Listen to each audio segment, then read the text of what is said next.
I'm about to tell you something that will completely flip everything you've been taught about building wealth for retirement. For generations, the American dream was a paid-off house. But what if I told you that for the savviest retirees, that dream is becoming a financial nightmare? It might sound crazy, but the data is undeniable. Between 2019 and 2023, the number of millionaire households choosing to rent tripled. They're not doing it because they have to. They're doing it because they've done the math most people ignore. These are people with $5, $10, even $50 million who could buy any house they want tomorrow in cash, and yet they rent. Why? Because they're not chasing status anymore. They're optimizing for something far more important: freedom, liquidity, and control. In the next few minutes, I'm going to show you the exact reasons why selling that dream home after 60 could be the smartest financial decision you ever make. Reason 1. They understand dead equity is a trap.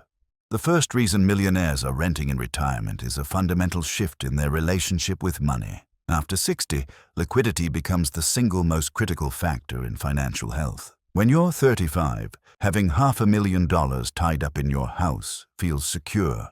You have decades for that asset to appreciate. But when you're 65, that same money locked away in the bricks and drywall of your house is no longer a dynamic asset. It's what I call dead equity. Dead equity is value on paper that you can't use without selling or taking on debt. It's like having a gold bar in a vault you can't open. It's valuable, but it's not useful. It generates no income. It pays no bills. It buys no experiences. Let's make this tangible. Meet Robert and Carol, a couple in their late 60s who just sold their paid-off family home for a net profit of $2 million. Their friends assumed they'd downsize and buy a smaller condo for cash. Instead, they moved into a luxury apartment and signed a lease for $8,000 a month, or $96,000 a year. Their friends thought they were crazy, but Robert and Carol were being mathematical. The apartment has a gym, a pool, security, and a concierge. If an appliance breaks, they make one phone call. They have zero maintenance worries. Now, here is the masterstroke. They took the $2 million from the sale and placed it into a conservative, diversified investment portfolio. Let's be cautious and assume this portfolio generates a 7% average annual return, which is a historically reasonable expectation. Let's do the math their friends ignored. A 7% return on $2 million is $140,000 a year. They're earning $140,000 from their investments. They are spending $96,000 on their luxury, stress-free rent. This leaves them with a positive cash flow of $44,000 a year. They are literally being paid $44,000 a year to live in a luxury apartment. This lifestyle is funded by capital that was previously trapped in their walls. They turned a static piggy bank into an income-generating machine that pays for their housing and then some. Wealthy people understand that after 60, your capital must be working for you, not sitting dormant. This is a powerful concept, and it's just the first piece of the puzzle. If you're already getting value from this shift in perspective, take a moment to hit that subscribe button and turn on notifications. We release videos like this every week to help you master your financial future. Reason 2. They face the brutal truth about ownership costs. The second reason requires an honesty most homeowners avoid. We need to talk about the real, uncensored cost of owning a home that is supposedly paid off. The brutal truth is, a paid-off house never ever stops eating your retirement savings. The mortgage is only one part of the cost. A host of other costs remain, and they only grow over time. Studies show that beyond a mortgage, the average homeowner can easily spend over $17,000 to $21,000 a year on other expenses. For a higher value home, this number skyrockets. Let's break down the real-world costs for a hypothetical, paid-off $1.5 million home. First are property taxes. These never go away. A conservative 1% tax rate is $15,000 a year. That's $1,250 you pay every month, forever, just for the privilege of staying in the house you own. Second, there's homeowners insurance. With climate events becoming more frequent, insurance premiums are soaring. For a $1.5 million home, an annual premium of $5,000 to $10,000 is no longer unreasonable. This is a massive, unpredictable cost a renter never thinks about. Third, we have maintenance and repairs. The rule of thumb is to budget 1% of your home's value each year for upkeep. Another, $15,000. This doesn't even account for the big-ticket items. A new roof? That'll be $30,000. A new HVAC system? $15,000. A crack in the foundation could wipe out an entire year of your retirement income. When you rent, the cost of a new roof is zero. That risk belongs entirely to the landlord. Finally, there are transaction costs. When it's time to sell, you don't just get the sale price. Realtor commissions, closing costs, and staging fees can devour 8% to 10% of the home's value. On that $1.5 million home, that's up to $150,000 that vanishes before you see a dime. Millionaires are ruthless with this math. They see that $35,000 or more per year in hidden costs not as an expense, but as an opportunity cost. That's money that isn't being invested and isn't working for them. Reason 3. They buy the ultimate luxury: flexibility.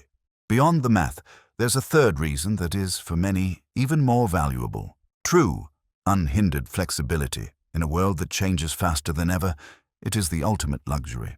After 60, life becomes wonderfully, and sometimes frighteningly, unpredictable. Imagine your daughter, who lives across the country, has her first child. As a homeowner, you can visit for a week.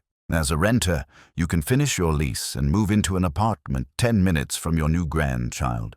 For a full year, you can be there for the first steps and first words, building a priceless bond. That agility is impossible when you have to sell a house 2,000 miles away. Or consider a health change. A doctor advises that the stairs in your 2-story home are now a daily risk. That home instantly becomes a prison of obstacles. A homeowner faces months of stress decluttering, staging, and selling. A renter simply informs their landlord they won't renew the lease and moves into a single-story apartment better suited to their needs. What about the joyful possibilities? Always dreamed of sailing? You can lease a condo in a marina in Florida for the winter. Fantasized about living in wine country? You can rent a small villa in Napa for a year to beta test that retirement dream with no long-term commitment. Wealthy retirees protect their options. They demand the ability to adapt, to pivot, to say yes to new opportunities. Renting provides that agility. Owning, for all its comfort, often chains you to one place, one set of problems, and one way of life. Reason 4. They aren't throwing money away on rent.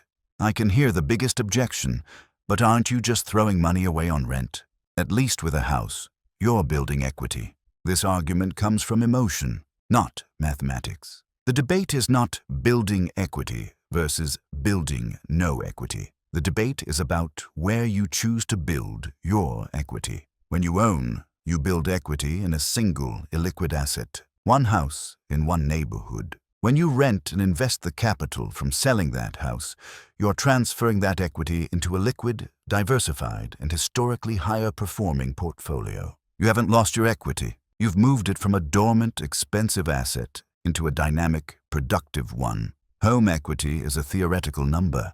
Income from an investment portfolio is real cash in your bank account. In retirement, which is more useful, the phrase throwing money away on rent is a dangerous fallacy. A homeowner is also throwing money away every month. Property taxes, insurance premiums, and the $30,000 for a new roof are all thrown away. None of that money ever comes back.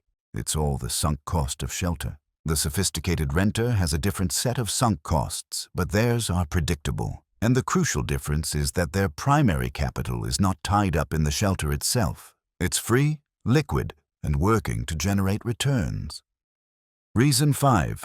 They prioritize a simple legacy. The fifth reason wealthy retirees are choosing to rent is about thinking beyond their own lifetime. They are simplifying their legacy. The idea of passing down the family home sounds beautiful, but the reality can be a nightmare for your heirs. A single physical property is difficult to divide. What if one child wants to keep it? and the others want to sell. Disagreements can lead to resentment and expensive legal battles, like a partition action, where a court forces a sale. The house, meant to be a gift, can become a source of stress and family conflict. While the heirs are debating, the costs of upkeep, taxes, and insurance continue to drain the value of the estate. A millionaire who rents has performed a final act of financial care. Instead of leaving behind a complicated physical asset, they leave behind a liquid investment portfolio.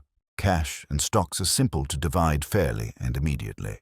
There are no arguments about who gets what or whether to sell. By converting their home into liquid assets, they ensure their legacy is a blessing, not a burden. They are leaving their children wealth, not a project. This streamlines the entire process, minimizing stress and costs for their loved ones during a difficult time. To conclude, the shift we are witnessing among wealthy retirees isn't about renting versus owning. It's about a redefinition of what an asset is in retirement. For many over 60, home ownership is a luxury expense, not a sound investment. The savviest retirees have done the math. They choose not to be house rich and cash poor, but to be life rich. They understand true wealth isn't measured by square footage, it's measured in freedom. First, the freedom of liquidity, the power to access your capital when you need it. Second, the freedom of mobility, the agility to adapt your life to new circumstances and dreams. And third, the freedom from worry, the peace of mind that comes from knowing you will never face a surprise six-figure repair bill. Wealth isn't about what you own, it's about what you control. When your capital is liquid and working for you, you control your destiny in a way many homeowners cannot. They choose to rent a house so they can truly own their future. I'm curious to hear your take. Is owning a home in retirement still the ultimate goal for you? Or has this changed your perspective? Drop your thoughts in the comments below. And if you found this breakdown valuable, give this video a like and subscribe for more strategies the wealthy use to build and protect their wealth.